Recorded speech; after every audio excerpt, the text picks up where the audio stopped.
आप देख रहे हैं वासुदेव शॉर्ट्स। जी, पाकिस्तान के मशहूर और मारूफ न्यूज़ एंकर हामिद मीर साहब ने वॉइस ऑफ अमेरिका उर्दू को एक इंटरव्यू दिया, जिसमें उन्होंने बताया कि जो मैं आपको तफसीलात बताऊंगा, ये पाकिस्तान में इस वक्त मीडिया पर सेंसरशिप है।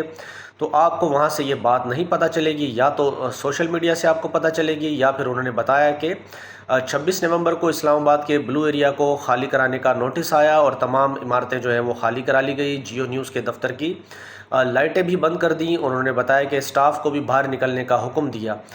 तमाम लाइटें बंद होने के बाद फिर पाकिस्तान तहरीक इंसाफ के लोगों पर जो है वो क्रैकडाउन शुरू किया सिक्योरिटी फोर्सेस की जानिब से।